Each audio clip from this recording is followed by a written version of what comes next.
Patrick Thomas pour le Fashion Post, toujours à la Villa Belle-Rose, cette fois-ci pour parler produits autour de la restauration, puisque nous sommes avec la directrice de la restauration, plus communément appelée Food and Beverage Manager, Diana Schlussler. Bonjour. Bonjour. Et merci de nous accueillir. Alors, les lecteurs et les lectrices du Fashion Post ignorent sans doute ce qu'est ou ce qu'une Food and Beverage Manager. Pouvez-vous expliquer quelle est votre fonction ? Bon, alors je dirige le restaurant, c'est-à-dire je suis responsable de l'équipe de tous les restaurants que nous avons autour de l'hôtel, c'est-à-dire le bistrot, le restaurant gastronomique, le room service, le petit déjeuner et le bar. Et en plus de ça, je suis responsable du matériel.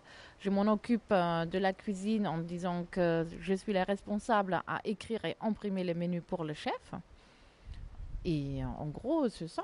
Ce n'est pas qu'un rôle administratif, c'est également vous mettez en relation les différents départements liés à la restauration. Mais bien sûr, à la base, moi je suis une vraie serveuse de base. C'est ce que j'ai appris, ce que j'adore de faire. Je vais accueillir mes clients sur place, je les emmène à table, je prends la commande, je leur sers. Mais ça, c'est effectivement ce que j'adore de faire. C'est la base.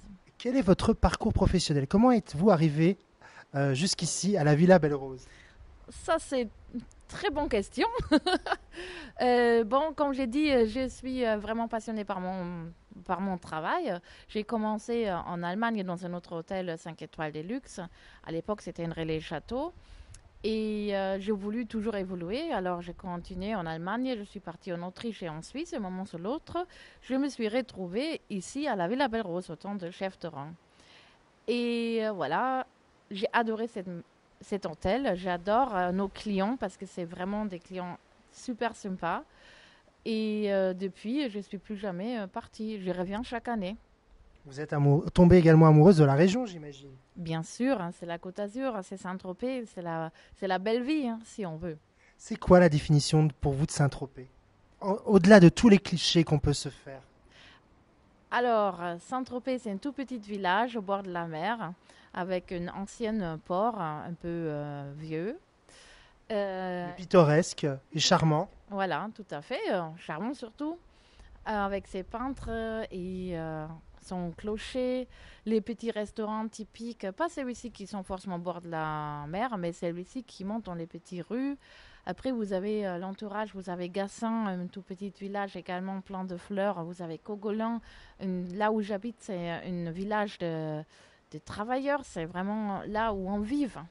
C'est l'authenticité surtout. Surtout ça. Alors, dans votre rôle de Food and Beverage Manager, j'imagine que vous devez aussi sélectionner, vous participez à la sélection des produits. Donc, il y a une importance des produits locaux. Bien sûr. Par exemple, là, on travaille avec une fromagère qui est située à Colobrières, se trouve à 30 km derrière Cogolin. Et pour prendre la route déjà pour y aller là-bas, c'est très dur. Ça fait que 17 km directement de ville à ville, mais on met facilement 45 minutes pour y arriver. Et c'est Monsieur Salneuf qui vient nous emporter les fromages tous les 2 jours ici à l'hôtel. Donc ça signifie que vous travaillez à la sélection aux côtés du chef barman, du chef pâtissier. Tout à fait. Donc de l'authenticité dans les produits, notamment à travers une belle sélection de fromages. Mais oui, nous avons un très grand chariot de fromage. Pour être honnête, on a 2 chariots de fromage. Et donc, pendant la haute saison, on va jusqu'à 100 différents fromages. Oui, donc une très large sélection, justement, qui montre cette authenticité et cette diversité de produits. C'était Patrick Thomas pour le Fashion Post. Un très grand merci. Merci à vous d'être venu aujourd'hui. Merci.